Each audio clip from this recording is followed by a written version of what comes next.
Welcome to Boy Do I Need a Haircut, as well as Right Through It. For now, I wanted to make this video to let you guys know what I've been thinking about, what I've been working on, and specifically how my channel's changing going forward. I've realized I've been split between two different ideas, which are very big parts of who I am. There's my reading and writing life, and there's my creative resiliency coaching life, my life philosophy life, and I put both of those on here because they're big parts of who I am, right? But that's confusing to people.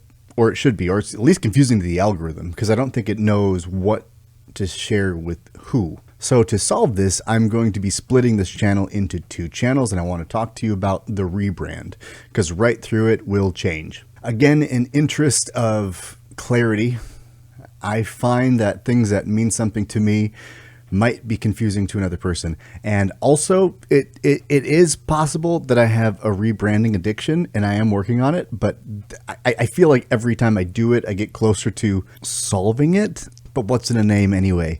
Everything to me. I love names. When I see a good one, I'm like, oh, I wish I would have thought of that name. And sometimes when I've created business ideas in the past, it starts with a name, because once I know the name, I can feel the character of that business or of that story. Even in my novel, I forgot the name of my novel. In my novel, Right Through It, that's my YouTube channel. 1 second. In my novel, Where Magic Slept.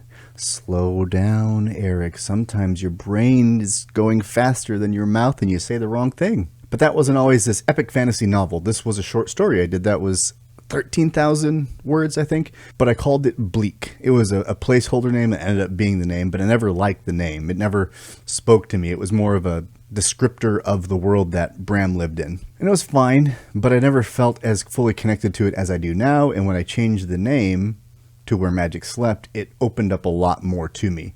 But the first writing of that longer form novel was bleak, and it felt like that a little bit. And so I shifted to another novel and was working on that. And then I came back to it because I really wanted to figure out this book and renamed it. And now it's like, we're at 116,000 words. So why change the name Right Through It? Maybe it makes sense to everybody else, but when I did Right Through It, I liked it because it was kind of metaphoric about my life philosophy. It tied in, or allowed me to tie in, the creative resiliency aspect of this channel, but that diluted everything because now I had three things that I was working on. And Right Through It, if I just leave it as that and take the creative resiliency out, it becomes a writing channel.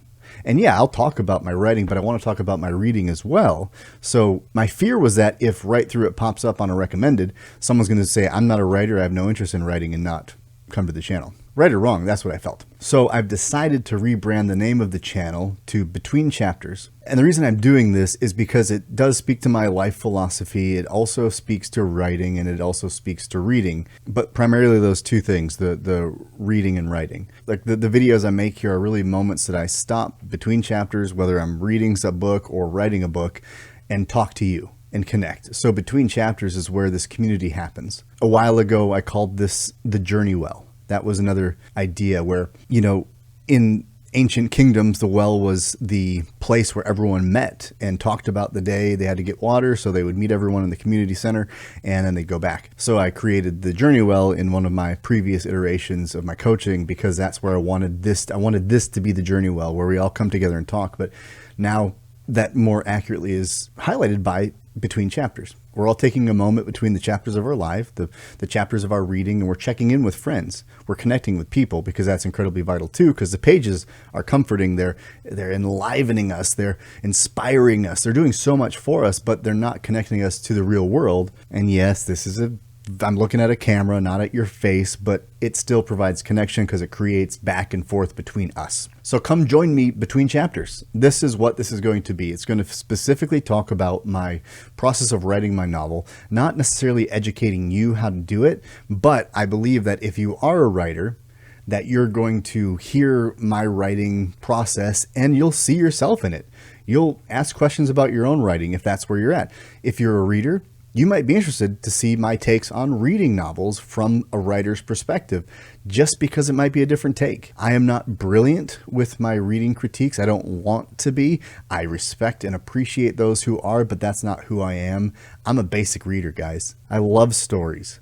but I'm not highbrow enough to understand like the master's degree beauty of a specific novel. Some of them fall flat for me because I have to think too much and study what these words are. And I do like complexity. I like poetry. I like the descriptors. But what I like most in stories, and what I plan on highlighting in future reviews as I do reviews, which won't be all the time, but when I do them, it'll be more from the perspective of psychological takeaways. The hidden truths that are put into mythologies and into stories because they're more palatable to take that way. And general, what I thought of the book, as well as for my writing, what I'm struggling with, what I'm succeeding for. I'll give you some updates of when it's going to release or what I'm doing. I'm also planning to do some artwork for the book to draw some of the characters and share with you. Could be hit or miss. Some people don't like that, and some people probably really love it, but it's part of my creative expression. So I don't know if I'll put that on here or if we'll even do it, because God knows it might be so much work in the edit that I don't have time. Probably that's more realistic. I won't have time to do it versus you liking it or not. I get a little ambitious sometimes, and that can bite me in the booty. Anyways, I wanted to let you know that you'll see this channel switch to between chapters, and also the creative resiliency stuff. I'm going to make another video and put it on the new channel when I launch it to better describe it, but I will give you a little insight into that so I can tease you into maybe joining that channel if you've enjoyed it. If you go look back at my channel, there's several creative resilience videos that I've done that I always invite you to skip if you're not interested in that stuff. But if you want to take a look at one, go back, pick one, see what I talk about there, see if it enhances your day any. And if you like that stuff, I'm going to invite you to come to the new channel, which is going to be called The Creative Compass.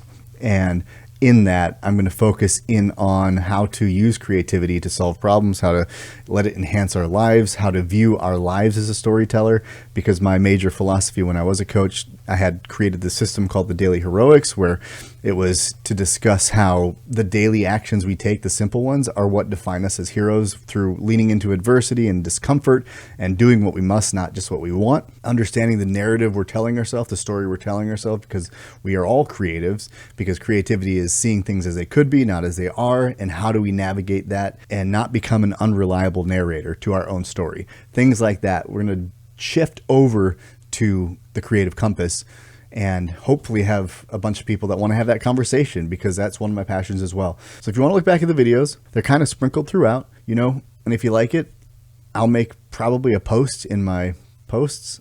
I promise you my Where Magic Slept will not be redundant. Well, no, that's not true. I'm probably going to find a bunch of redundancies I already have when I'm going through it and be like, wow, that paragraph is repeated 2 paragraphs later.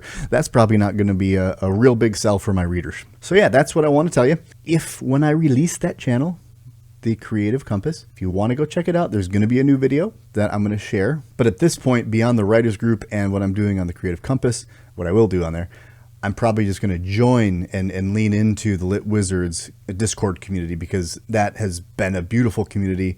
I really encourage you to join it. Sometimes when you want to create a community, you create it, and sometimes you find someone else who has done it better and realize you're not the one who is going to create it. You want to participate in it, and that's a really good thing to find, because then you don't have to do it all yourself, which is a concept that I will talk about on the Creative Compass, not here. So I'm learning. I'm fading these concepts away a little bit to put them somewhere else so I don't overwhelm you who just want to talk about reading and writing. So stick around. That's going to do it for this video. Changes are coming, but they should stay for a long time, because I don't want to confuse the algorithm or you. That's not going to help anybody, is it? So thanks for stopping by. I hope to see you in the next one and on the new channel when it launches. But until then, journey well, my friends.